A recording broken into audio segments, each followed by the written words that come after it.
So welcome to commerce Guruji my dear friends. अभी मैं जो टॉपिक आपको पढ़ाने वाला हूँ बताने वाला हूँ that is accounting for royalty. So royalty को कैसे अकाउंटिंग किया जाए। देखिए, आप बहुत सारे बुक्स पढ़ते हैं, जैसे टी एस अग्रवाल का अकाउंटिंग पढ़ते हो, टैक्स का जो इनकम टैक्स का जो है अथर जो है जाने में अथर बहुत जैसे है कि आपका कौन है भाई सिंघानिया है ना। और बहुत सारे अदर बुक्स पढ़ते हो, टेक्स्ट बुक पढ़ते हो, है ना। तो क्या जो अथर हैं क्या वही बुक्स लिखते हैं या वही सब बुक्स तो लिखते हैं, क्या सेल भी वही करते हैं या कोई और सेल करता है उसको, है ना, या मार्केटिंग कोई और करता है ना। आप कभी सोचे हो उसके बारे में? नहीं सोचे तो सोचो, ठीक है। और एक चीज सोचो कि जो भी माइंस है, जैसे कोल माइंस हो गया, कोई भी आपका मिनरल्स हो गया, ऑयल हो गया, जहां से निकलता है ना, जहां से निकलता है उसमें क्या कोई पैसा देना पड़ता है या नहीं देना पड़ता है ना। तो उसका भी बहुत सारे चीजें आपको सोचना पड़ेगा, है ना। कोई भी इंटेलेक्चुअल प्रॉपर्टी राइट्स, जैसे हो गया मेरा, मैं उसे पढ़ा रहा हूँ, मेरा जो है कि मैंने उसको कॉपीराइट्स किया होता है ना, तो मेरा वॉइस है या मेरा जो पढ़ा रहे हैं आपको सिस्टम वीडियो में, तो उसके लिए भी हमको कुछ पैसा मिलता है ना। तो जो भी पैसा मिलता है उसको क्या बोलते हैं हम लोग? रॉयल्टी। रॉयल्टी और एनी इनकम, है ना। सो ये चीज सब सारा चीज हम लोग एक एक चीज यहाँ पढ़ने वाले हैं, है ना। तो रॉयल्टी क्या है, एक एक चीज हम लोग पढ़ेंगे इसमें। कॉन्सेप्ट ऑफ रॉयल्टी, तो क्या कॉन्सेप्ट है रॉयल्टी का? It is some business which own has a right of monopoly towards the some goods or services which is allow other firm to exercise a right, or the owner will give the gratuitously based on how far the right has been exercised। Simple बात है, आप जो किताब पढ़ रहे हो, है ना, उसने कोई और लिखा है, उसको पब्लिश कोई और कर रहा है ना। सो ऑथर कोई और, मार्केटिंग कोई और जो पब्लिशर कोई और है ना। सो जो ऑथर लिखा है उसको कुछ पैसा मिल रहा है ना। तो right to use of the property, या आपका कोई एक माइंस है, आप आपका माइंस का अंदर जो है कि गवर्नमेंट का, फॉर एग्जांपल गवर्नमेंट माइंस का ओनर गवर्नमेंट होता है पूरा, जो भी हम लोग को जैसे कोल है, कोयला माइंस है, ठीक है। गवर्नमेंट इसका मेन हकदार होता है, स्टेट गवर्नमेंट। तो उसको क्या देना पड़ता है? रॉयल्टी देना पड़ता है ना। Means exercise by the owner, means some rights is which is given to the other person.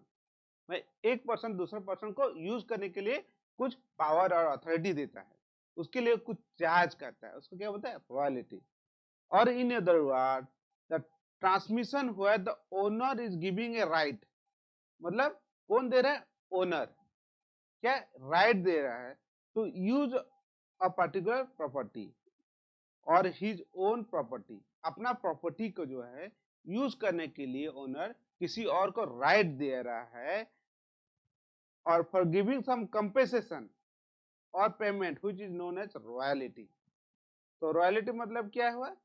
एक पर्सन दूसरे पर्सन को अपना प्रॉपर्टी यूज करने के लिए दे रहा है, उसके लिए वो कुछ कंसिडरेशन चार्ज कर रहा है या कंपनसेशन चार्ज करना पड़ रहा है, उसको क्या बोलते हैं? रॉयल्टी बोलते हैं, है ना। जो पर्सन दे रहा है उसको बोलता है, जो मालिक है उसको बोलता है लैंडलॉर्ड, और जो जिसको दे रहा है, सपोज मेरा एक, मैंने बुक एक लिखा हूँ, ठीक है ना, उसको कोई और पब्लिशर जैसे कल्याणी पब्लिशर हो गया या कुछ भारत पब्लिकेशन है वो पब्लिश किया है, तो मेरे को कुछ पैसा देगा क्योंकि मैं बुक्स लिखा हूँ। तो हमको जो मिलेगा वो रॉयल्टी मिलेगा, और मैं हो गया लैंडलॉर्ड, और वो जो दे रहा है हमको क्या दे रहा है? रॉयल्टी। वो हो गया टेनेंट, है ना। ये हो गया simple concept of royalty. And the periodical payment of which is based on the sale or production is called royalty। में जो रेंट दे रहे हो, है ना, जो प्रॉपर्टी यूज कर रहे हो, उसके लिए जो कंसिडरेशन दिया जा रहा है वो पीरियड के दे रहे हो, मैं रेगुलर बेसिस पे दे रहे हो, मंथली, क्वार्टरली और एनुअली, है ना। वो हर एक टाइम हम दे रहे हो on the basis of production में भी, सेल और प्रोडक्शन। जैसे मैंने बुक्स जितना बेचा उसी हिसाब से हमको रॉयल्टी मिला, है ना। और हो सकता है जितना प्रोडक्शन किए, कोयला का माइंस आपको दिए, आप लीज में लिए हो, तो जितना कोयला प्रोडक्शन करोगे, महीना में सपोज 5,000 किए, अगले महीने 15,000 किए, उसका महीना फिर 10,000 किए और 5,000 किए, तो जो महीना में जितना प्रोडक्शन करोगे उसका ऊपर जो रेट तय रहेगा रॉयल्टी, उसको आपको देना पड़ेगा। समझ में आया? So this is a periodical payment on the basis of sale और output, and the royalty is payable by the lessee of the mine to a lessor, मतलब जो लैंडलॉर्ड है उसको बोलते हैं lessor, and the person who has taken the mines is called lessee. जैसे मैं book publisher हूं, तो मैं सॉरी बुक का राइटर हूं मैं, तो मैं हो गया लैंडलॉर्ड, और जो पब्लिश कर रहा है वो हो गया लीजी। समझ में आया?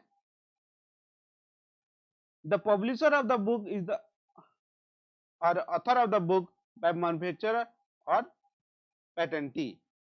जो पेटेंट राइट्स होता है यूज करते हैं ना, इंटेलेक्चुअल प्रॉपर्टी पेटेंट राइट्स करते हैं, जिसका रहता है वो हो गया लैंडलॉर्ड, और लेजर LEASUR लेजर, एंड जो यूज करता है वो हो गया लीजी। एंड टाइप ऑफ रॉयल्टी, क्या क्या टाइप ऑफ रॉयल्टी है? पहले होगा कॉपीराइट्स, जैसे मैंने आपको बोला किताब का बुक्स पब्लिशर हो गया कॉपीराइट्स। देन तो कॉपीराइट क्या होता है? Copyright provide the legal right of the author of his book or the photographer on his photography such kind of intellectual work, or copyright is payable to the publisher or lessee on the book to the author or lessor। समझ में आया? Laser मतलब हो गया है जो author, और the publisher हो गया लीजी। जो पब्लिशर है वो क्या है? लीजी, एंड जो ऑथर है वो क्या हो गया? लेसर। फोटोग्राफर जो है, आप इमेजेस बाजार जानते हो? नहीं देखे हो तो आप सर्च करें इमेजेस बाजार, संदीप माहेश्वरी का है ना, उसके लिए वो पैसा रॉयल्टी लेता है, पैसा लेता है, चार्ज करता है ना। तो समझ में आया? और जैसे माइक्रोसॉफ्ट हो गया, लाइसेंस ले लेते हो माइक्रोसॉफ्ट विंडोज का, भाई वो रॉयल्टी लेता है कि नहीं? कौन ओनर माइक्रोसॉफ्ट का? कौन है भाई? बिल गेट्स, है ना। देन ये होगा simple concept of royalty. Next हम लोग जब पढ़ेंगे कि मिनिमम रॉयल्टी क्या होता है और patent royalty. So minimum royalty means lessee of the mine और quarry pay the royalty to the lessor और the mine query, it is generally based on output base। mining royalty, mining royalty, mining मतलब हो गया, जैसे मैंने आपको बोला कोयला माइंस हो गया, कोयला खदान हो गया, गोल्ड माइन हो गया, है ना, और बॉक्साइट माइन हो गया, आयरन और माइन हो गया। So mining royalty, so on the basis of production of the particular coal और बॉक्साइड और आयरन और गोल्ड, उसके लिए उन लोग कुछ पे करते हैं, लेजर को पे करता है लीजी, उसको बोलता है माइनिंग रॉयल्टी। 10 रुपया पर टन हो सकता है पर्टिकुलर जो है 15 रुपया 50 रुपया पर टन हो सकता है ना, on the basis of production. Then patent royalty, it is the royalty paid on lesser to the lessee on the basis of output or production of respective goods। then what is, सब terms हम लोग पढ़ेंगे, short working क्या होता है, minimum rent क्या होता है, इसका हम लोग पढ़ेंगे। व्हाट इज मिनिमम रेंट और शॉर्ट वर्किंग। मिनिमम रेंट क्या होता है? सिंपल माने जो आप प्रोडक्शन करो या ना करो, आपको पर्टिकुलर अमाउंट फिक्स किया जाएगा जो कि लीजी लेसर को देगा, है ना, उसको बोलता है मिनिमम रेंट। तब 10,000 रुपये मिनिमम रेंट फिक्स किया दिया है। हो सकता है 5 साल के लिए जो है आपको प्रोडक्शन करना है तो फिक्स कर दिया 5,000 रुपये, हर एक साल आपको 5,000 रुपये मिनिमम रेंट देना है, अब जितना भी प्रोडक्शन करो, है ना। हाँ, हो सकता है एक फिक्स भी नहीं है, हो सकता है क्वेश्चन में दे या चेंज भी हो सकता है, 5 साल के बाद वो मिनिमम रेंट बढ़ सके या घट सके, है ना। जैसे हो गया स्ट्राइक हो गया तो मिनिमम रेंट कम भी हो सकता है, या 5 साल के बाद मिनिमम रेंट बढ़ भी सकता है। So generally it is fix होता है, ये फिक्स होता है। एंड शॉर्ट वर्किंग मतलब क्या हुआ, हम लोग पूरे डिटेल इसको समझेंगे। सो पहले पढ़ते हैं। According to the lease agreement, minimum rent is fixed, minimum rent is fixed और फिक्स रेंट और डेड रेंट बोला जाता है। मिनिमम रेंट को फिक्स रेंट और डेड रेंट भी बोला जाता है। और type of guarantee made by the lessee to the lessor, lessee क्या है, एक गारंटी देता है for lessee on lessor on the case of shortage of output और प्रोडक्शन और सेल। मतलब लेजर को जो है कि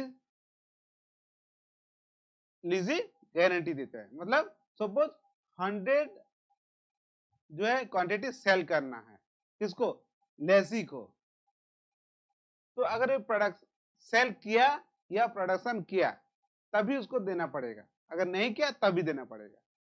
सो it is some type of assurance और guarantee by the lessee to the lessor, and it is means lessor will give minimum fix rent, lessor will receive, lessee देगा तो कौन, लेजर नेचुरली रिसीव करेगा और receive of minimum rent irrespective of the reason of shortage production, production हो या ना हो उसको उतना पैसा मिलने वाला ही है। And the payment of royalty based on the unit of production और आउटपुट, जैसे मैं बोला जब आपको रॉयल्टी देना on the base of production, जितना बना 5000 प्रोडक्शन किए, 10,000 प्रोडक्शन किए, 15,000 प्रोडक्शन किए, जो रेंट फिक्स होगा आपको देना पड़ेगा। However, some royalty less than the minimum rate, some case क्या होता है, royalty is less than the minimum rate, royalty amount जितना होना चाहिए उससे मिनिमम रेट से कम होता है sometime. And if the then payment should be based on the minimum rent, so minimum royalty minus minimum rent हो सकता है ना। So there is based on the minimum rent, a minimum rent minus minimum royalty minus minimum rent is shortage. The difference between minimum rent and actuality, minimum rent and actuality known as short working. So minimum rent कितना हुआ, minimum rent and actual royalty, ये जो difference है इसको क्या बोलते हैं, short working. Simple भाषा में समझिए, मिनिमम रेंट और एक्चुअल रॉयल्टी जो डिफरेंस है उसको बोलते हैं short working, as known as short working, and payment to the royalty payable on the basis of minimum rent due to shortage of production और सेल। सिंपल बात है, minimum rent कितना हुआ और एक्चुअल रॉयल्टी कितना हुआ, दोनों का डिफरेंस को बोलते हैं शॉर्ट वर्किंग। एग्जाम में आता है short notes. The right of occupier, क्या क्या राइट्स है ऑक्यूपायर का, ठीक है, it means the royalty agreement excess of minimum rent, royalty agreement excess of minimum rent is paid over the actual royalty is short working. So minimum rent जो है actual royalty से ज्यादा जब हो जाता है उसको बोलते हैं short working. It means minimum rent, और एक बोल सकते हो मिनिमम रेंट से रॉयल्टी ज्यादा, minimum rent is paid over the royalty से ज्यादा होता है। And it may be recoverable is called subsequent year. जो एक्सेस शॉर्ट वर्किंग होता है, तो शॉर्टेज होता है, उसको नेक्स्ट साल में जब ज्यादा प्रोडक्शन होता है या सेल होता है तब एक्सेस में क्या होता है, उसको एडजस्ट किया जाता है, उसको बोलता है recruitment, recruit RECOUPT, recruitment of short working. मतलब जो भी शॉर्टेज हुआ होगा मिनिमम रेंट से, जो है अगर एक्सेस दिया गया रॉयल्टी, तो जो शॉर्ट वर्किंग है उसको हम लोग रिक्रूट कर सकते हैं, मतलब रिकवर कर सकते हैं।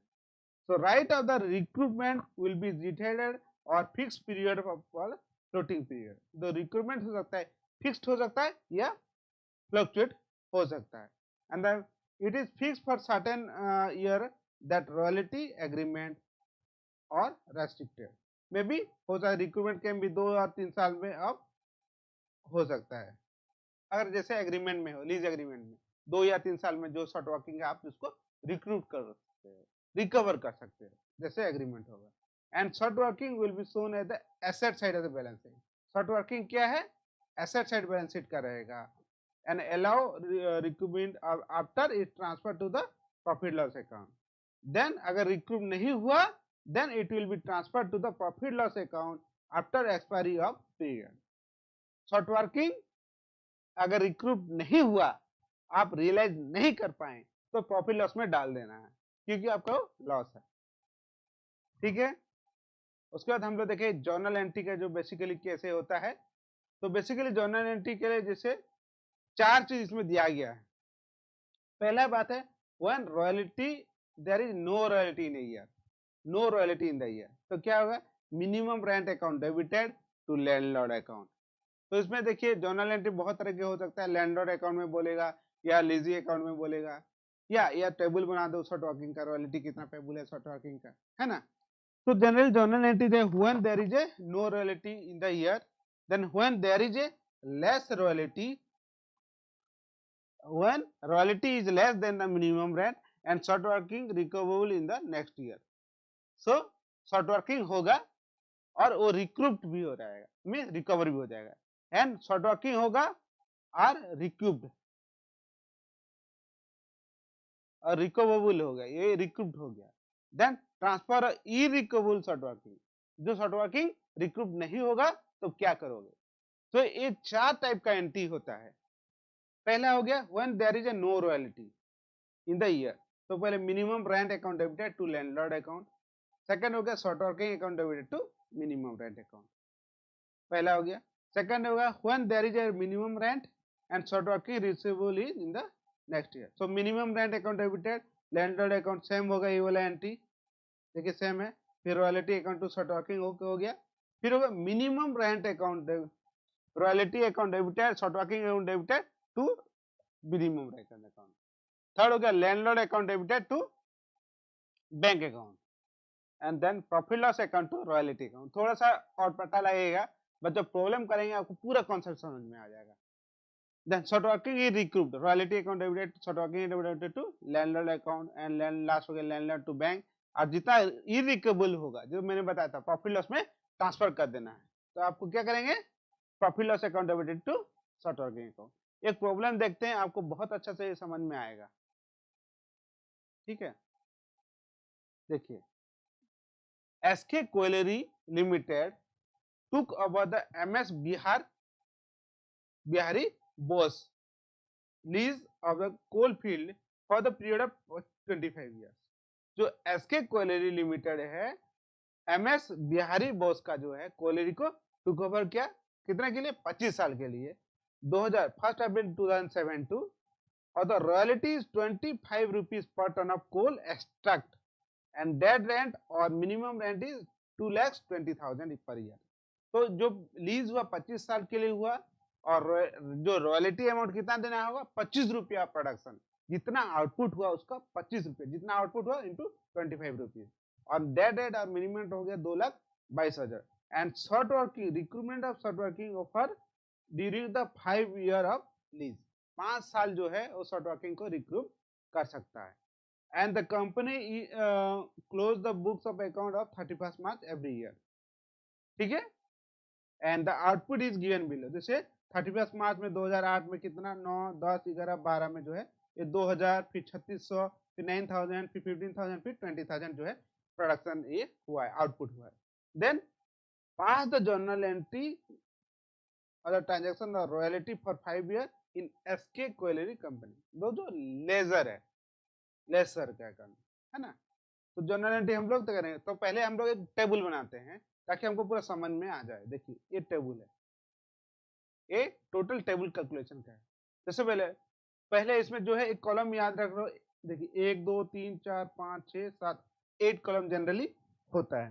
ठीक है, पहला हो गया डेट 2008, 31 मार्च 2008, 9, 10, 11, 12 जो आपका क्वेश्चन में दिया हुआ है।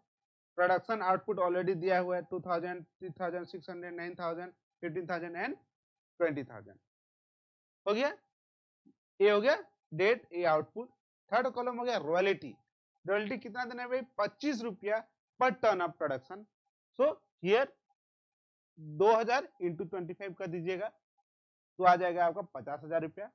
फिर 3600 इंटू 25 रुपीज हो गया 9000 और ये हो गया 9000 इंटू 25 मल्टीप्लाई करते जाना है इसको 9000 इंटू 25 जो आपका हो गया आपका 22500 यहाँ है जो है ना। फिर 15,000 इंटू 2500 ये कर दीजिएगा 20,000 इंटू 25 कर दीजिएगा तो आपको 50,000 5 लाख हो जाएगा। तो ये जो हो गया रॉयल्टी का कैलकुलेशन और मिनिमम रेट ऑलरेडी दिया है देखिए क्वेश्चन में है ना। ये 25 रुपये पर टन है और ये प्रोडक्शन इसको मल्टीप्लाई कर दीजिएगा तो हो गया तो रॉयल्टी।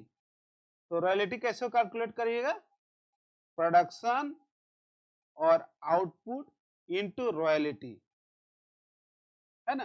तो रॉयल्टी मिल जाएगा और मिनिमम रेट ऑलरेडी आपको दिया गया है देखिए यहाँ 2,20,000 इसलिए मिनिमम रेट हर एक साल में देखिए 2,20,000 कांस्टेंट है देखिए 2,20,000 2,20,000 2,20,000 सब में सेम रहेगा।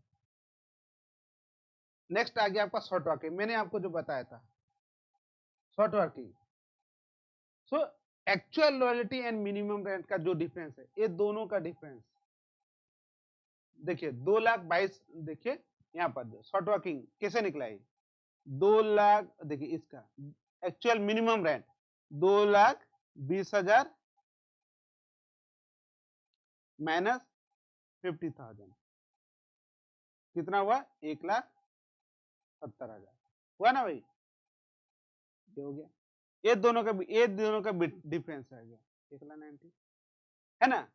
थर्ड ईयर में लेकिन क्या हुआ है अब देखिए आपका रॉयल्टी और मिनिमम रेंट तो सबसे ज्यादा क्या है रॉयल्टी है रॉयल्टी ज्यादा है तो शॉर्ट वर्किंग नहीं है। ये दोनों के बीच में रॉयल्टी और शॉर्ट वर्किंग इसमें देखिए 3,75,000 है 3,75,000 और मिनिमम रेंट क्या 2,22,000 है तो ज्यादा हो गया इसमें नील और यहाँ 5 लाख है 2,22,000 है तो नील हो गया शॉर्ट वर्किंग। समझ में आया आई होप कि आपको समझ में आ गया होगा। देंगे short working being recruit A recruitment of short working मैंने आपको बताया था देखिए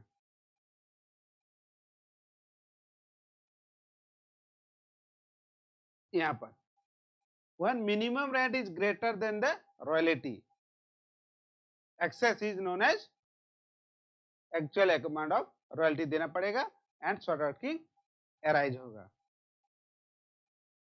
है ना। तो यहाँ पर क्या है आपका देखिए मिनिमम रेंट जो है ज्यादा है और रॉयल्टी कम है इसीलिए शॉर्ट वर्किंग अराइज हुआ और यहाँ भी यही केस है।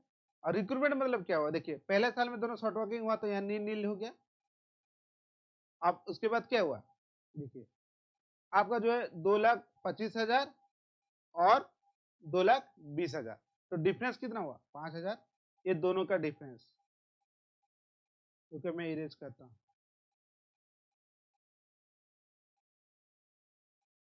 तो समझ में आएगा।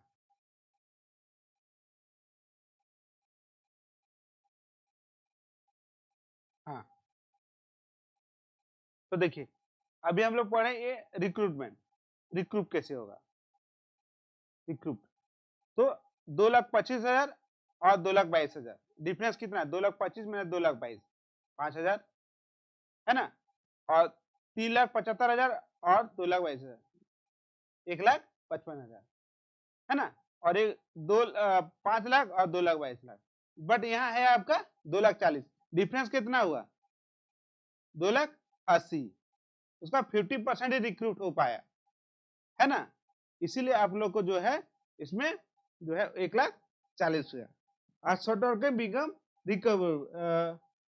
बिकम इरिकवरेबल इसमें रिकवर हुआ ही नहीं शॉर्ट वर्किंग देखो 2 साल में रिक्रूट करना था उसको 5 साल में तो कुछ नहीं हुआ इसलिए सब नील है। और royalty payable to the landlord जो ज्यादा हुआ देखिए 2,22,000 और रॉयल्टी सबसे ज्यादा क्या हुआ 2,22,000 ये दोनों में से ज्यादा जो होगा ये रॉयल्टी होगा ये दोनों में से ज्यादा जो हुआ ये हुआ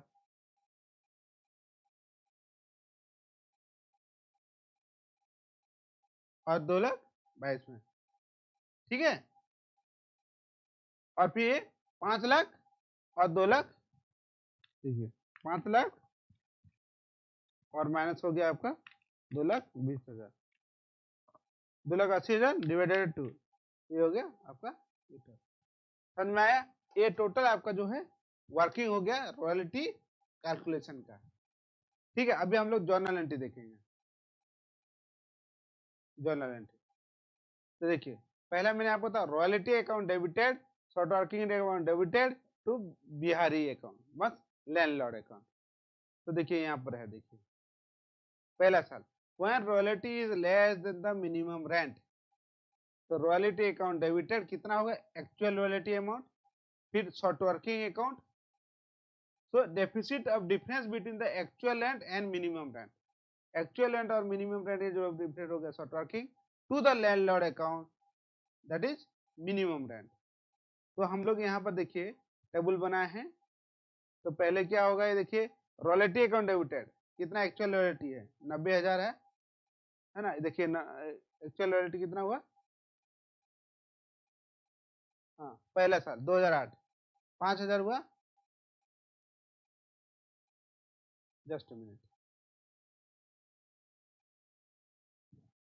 तो मैंने इसे बताया था आपको रॉयल्टी अकाउंट, तो 50 है। देखिए पहला साल में 2008 का केस में ये वाला हम लोग जर्नल एंट्री करेंगे, ठीक है। तो पहला साल का जर्नल एंट्री क्या होगा, रॉयल्टी अकाउंट 50,000 है, देखिए ये 50,000 है, एक्चुअल रॉयल्टी 50,000 है ना। उसके बाद होगा शॉर्ट वर्किंग, शॉर्ट वर्किंग कितना हुआ था, देखिए यहाँ शॉर्ट वर्किंग 1,70,000, तो यहाँ लिखिए 1,70,000 शॉर्ट वर्किंग का। फिर लैंडलॉर्ड अकाउंट कितना, दोनों को मिला के लिखिए 2,20,000, यहाँ जितना पेमेंट किए हो गया। Second landlord accounted to bank, simple, जितना लैंडलॉर्ड को पेमेंट किया इसको अकाउंट डेबिटेड टू बैंक, तो payment to the some amount to the बिहारी, लैंडलॉर्ड को जितना पेमेंट किए सेम अमाउंट पेमेंट किए उसको। थर्ड हो गया प्रॉफिट लॉस टू रॉयल्टी, जितना शॉर्ट वर्किंग है जो रिक्यूट नहीं हो पाया, सो 50,000 जो है रॉयल्टी अमाउंट, तो ये हो गया profit loss to royalty account. So transfer of royalty account to the profit loss account, जितना हो गया 50,000 रुपये, ठीक है। पहला 2008 में हो गया ये, एंड 2009 का केस में सेम चीज है, royalty account debited to short working account debited to landlord account. यहाँ देखिए रॉयल्टी अकाउंट कितना हो जाएगा 90,000, शॉर्ट वर्किंग अकाउंट जो है आपका 130 हो जाएगा, यहाँ ये 30, जस्ट मिनट, सेकेंड ईयर के लिए हम लोग करेंगे, है ना, सेकेंड ईयर का जर्नल एंट्री। तो रॉयल्टी अकाउंट कितना हो जाएगा, देखिए 90,000, और फिर शॉर्ट वर्किंग 130 हो जाएगा, और लैंडलॉर्ड को दोनों को मिला के कर दीजिएगा, जैसे 2,20,000 होगा। देखिए यहाँ हुई होगा रॉयल्टी अकाउंट डेबिटेड, देखिए 90,000, शॉर्ट वर्किंग 130 हो गया, और फिर लैंडलॉर्ड अकाउंट हो गया, दोनों मिला के 2,20,000 रुपया, है ना। फिर लैंडलॉर्ड को पेमेंट करेंगे, तो टोटल जो इतना है लैंडलॉर्ड अकाउंट और Bihari Bose account debited to bank payment कर दिए, है ना, 2,20,000 रुपया। और फिर जितना ट्रांसफर करें 90,000 जो है आपका जो है ये रॉयल्टी अकाउंट जितना था उसको ट्रांसफर कर दिया, रिक्रूट नहीं हो पाया, है ना। फिर 10 ईयर के लिए सेम है आपका, है ना। तो इसको मैं नहीं समझा रहा हूँ आपको, royalty account debited to short working account.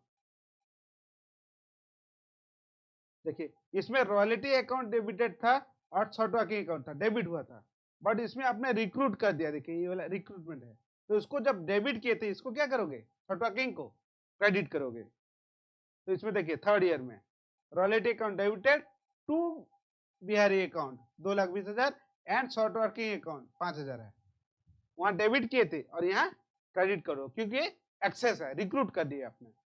और फिर सेम कितना पेमेंट किए, landlord account related to bank account, same amount हो गया जितना लैंडलॉर्ड को पेमेंट किए, और फिर प्रॉफिट लॉस को ट्रांसफर करोगे कितना 2,25,000 रुपया।